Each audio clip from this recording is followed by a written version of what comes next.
rated the Boss 429 at 375 horsepower. Every NASCAR mechanic who built one knew that number was fiction. The engine made over 500 horsepower, featured the most sophisticated cylinder head Ford had ever cast, and required completely re-engineering the Mustang just to fit it under the hood. But the real story of the Boss 429 goes far deeper than horsepower lies. This is everything you never knew about the Boss 429. From the hand-ported aluminum heads that took 10 hours per engine to finish, to the secret reason Ford chose Kar Kraft instead of building these cars themselves. The Boss 429 wasn't just another muscle car engine, it was Ford's most complex engineering project of the 1960s. The entire project started because NASCAR's homologation rules required 500 street cars to qualify an engine for racing. Ford needed to beat the Hemi on superspeedways with a semi-hemispherical combustion chamber engine, but that engine was so wide it wouldn't fit in a stock Mustang engine bay. The solution was Kar Kraft, a specialty engineering firm in Brighton, Michigan. Ford couldn't tool up their production lines for 500 cars, it would have cost millions. So they shipped 4 28 Cobra Jet Mustangs to Kar Kraft, where each car was hand-built to accept the Boss 429. Kar Kraft cut and relocated the shock towers, moved the battery to the trunk, installed a completely different front suspension, and reinforced the entire front subframe. Every Boss 429 Mustang has Kar Kraft's signature on the door jamb, because legally, Kar Kraft built these cars, not Ford. That legal distinction mattered when insurance companies started asking questions. Ford could honestly say they didn't build them, Kar Kraft did. The Boss 429 engine was an engineering masterpiece that most buyers never understood. Those aluminum heads were precision cast with crescent-shaped combustion chambers. But here's what separated the Boss 429. The port design was so advanced that each head required 10 hours of hand porting at the factory to meet flow specifications. Ford was hand-finishing ports on a production engine in 1969. The intake ports had to flow over 300 CFM, and the only way to achieve that consistently was skilled craftsmen with die grinders spending an entire work shift on each cylinder head. This was race engine building disguised as a street car option. The valve sizes tell the real story. At 2.28 inches for the intake and 1.90 inches for the exhaust, these were NASCAR dimensions. The valve springs were wound from race-spec steel. Even the pushrod diameter was larger than standard Ford big blocks because the valve train loads were so extreme. The Boss 429 used a hydraulic camshaft, which sounds conservative until you understand why. Ford deliberately chose a milder cam profile because those massive ports and valves would make all the power at high RPM anyway. A radical solid lifter cam would have killed sales completely. The hydraulic cam let the engine idle smoothly while still pulling to 6,500 RPM. The crankshaft was forged steel, cross-drilled for oiling like a race engine. The connecting rods were forged. The pistons were forged aluminum with valve reliefs cut so deep you could see them through the plug holes. And here's something most people miss. The Boss 429 had oil squirters aimed at the bottom of each piston.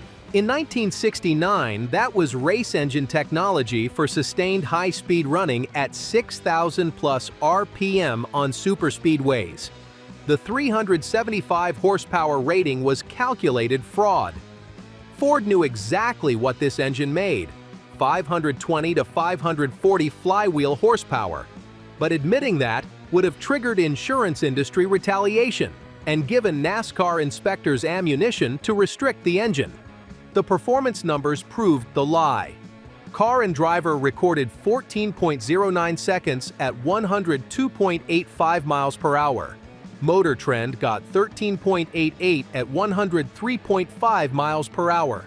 You cannot move 3,870 pounds that quickly with 375 horsepower. The physics don't work. But here's the brilliant deception. Ford gave the Boss 429 mild cam specs in all the sales literature. On paper, the cam timing looked conservative, supporting the 375 horsepower story. What the specs didn't show was that with those port volumes and valve sizes, the engine didn't need a radical cam. The heads were doing all the work. The modifications Kar Kraft made were extensive. They cut the inner shock towers and welded in new mounts positioned 3 inches wider. The front suspension used unique control arms, different spindles, and a relocated sway bar. The battery moved to the trunk because there was no room in the engine bay. Kar Kraft also reinforced the entire front subframe with additional welding and gussets. They knew this engine was making serious power. The modifications cost roughly $1,200 per car in 1969 dollars, more than most people paid for their entire first car. The front end of every Boss 429 Mustang is essentially a hand-built race car chassis wearing Mustang sheet metal.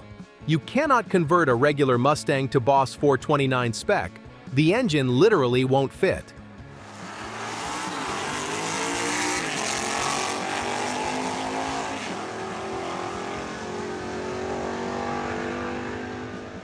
Production was deliberately limited. Ford built 859 Boss 429 Mustangs in 1969 and 499 in 1970. Total production of 1,358 cars was calculated compliance with racing regulations. Every Boss 429 was built in the same configuration: Wimbledon white, black jade, or grabber colors only. 4-speed manual only. No automatics because the torque would destroy their C6 automatic. 3.91 rear gears were standard because anything lower couldn't handle the power. No air conditioning, the compressor wouldn't fit. No power steering, no room for the pump. Most didn't have radios because serious buyers didn't care about music. Driving a Boss 429 revealed engineering decisions most people never noticed. The engine ran hot in traffic because those aluminum heads dissipated heat faster than the cooling system could carry it away. Below 30 miles per hour, the temperature gauge climbed. Above 50 miles per hour, it dropped back to normal. The Boss 429 was engineered for sustained high-speed operation. The power delivery was unique. Below 3,000 RPM, the engine felt lazy. Between 3,000 and 4,000 RPM, it would wake up. Above 5,000 RPM, when most big blocks were fading, the Boss 429 came alive. Those massive valves and ports wanted high RPM, and the engine would pull cleanly to 6,500 RPM with a power curve that felt like a race engine. The exhaust note was distinctive. Ford used cast iron manifolds that were essentially tuned headers cast as one piece with specific primary tube lengths and collector volumes. The sound was deeper and more sophisticated than typical muscle car exhaust. Less crackle, more howl. The Boss 429 NASCAR career was brief but successful. Buddy Baker, David Pearson, and Donnie Allison were running Boss 429 engines making over 600 horsepower in racing trim. Ford had used computer modeling, cutting-edge 1969 technology, to design the combustion chamber shape. At Talladega in 1969, Boss 429-powered Fords proved the engine could handle sustained 190-plus miles per hour operation for hours. That's what the oil squirters, forged internals, and hand-ported heads were about: durability at racing speeds. But NASCAR quickly changed the rules. By 1970, restrictor plates negated the Boss 429's breathing advantage. The expensive hand-built construction became unnecessary, and Ford ended production. Most Boss 429 owners never knew their engines were capable of significantly more power with minimal modifications. Because Ford had built such a robust foundation, you could add headers, a better intake, and a more aggressive cam, and suddenly have 650-plus horsepower. The hand-porting process created variations between engines. Some flowed better depending on which craftsman finished them. Serious racers would buy multiple Boss 429s, dyno test them all, and keep the best one. The variation could be 15 to 20 horsepower. That's how much hand finishing mattered. Modern dyno testing reveals how sophisticated the Boss 429 really was. Restored engines consistently produce 520 to 540 flywheel horsepower. The Boss 429 made about 1.21 horsepower per cubic inch, exceptional for 1969 technology with pump gas and street exhaust. The combustion chamber design was decades ahead of its time. Ford engineers optimized the chamber shape, squish area, and spark plug location using methods that wouldn't become common until the 1980s. That crescent-shaped chamber with the spark plug positioned perfectly between the valves created efficient combustion that extracted maximum energy from each drop of fuel. The Boss 429 influenced Ford engineering for decades. The 460 big block borrowed port design concepts from the Boss 429 heads. The Cleveland 351 used similar chamber shapes. Even modern Ford performance engines show Boss 429 DNA in their port designs and combustion chamber optimization. Today, documented Boss 429 Mustangs sell for $400,000 to $600,000 at major auctions. Only 1,358 people bought them new, and most never understood what they'd purchased. They didn't know about the 10 hours of hand porting, the forged internals, or the sophisticated engineering in every component. The aluminum heads alone cost more to produce than the entire engine in a base Mustang. Ford lost money on every Boss 429. The program existed solely to qualify the engine for NASCAR, not to generate profit. The Boss 429 was engineered to beat the Hemi on superspeedways, and every decision served that purpose. The fact that 1,358 ended up on the street was almost incidental. The complexity made it faster than anything else Ford built, but that same complexity made it impossible to produce in volume. When NASCAR changed the rules, there was no business case to continue.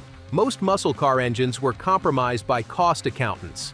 The Boss 429 was different.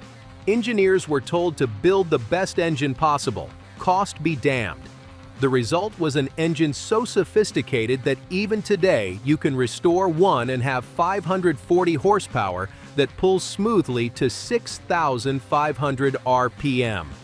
What made the Boss 429 special was the depth of engineering that went into extracting horsepower efficiently and reliably. The oil squirters, forged internals, hand-finished ports, optimized combustion chambers, every detail served a purpose. This was sophisticated performance development hidden under a lie about 375 horsepower. For 2 years, Ford built 1,358 handcrafted race engines and installed them in specially modified Mustangs. Most buyers never understood what they'd purchased. They just saw 375 horsepower and figured it was close to a 428 Cobra jet. The Boss 429 was Ford's masterpiece, an engine so advanced it could only exist for 2 years. Drop a comment if you knew about the 10-hour hand porting process, and subscribe for more deep dives into the engineering details that made muscle car legends actually work.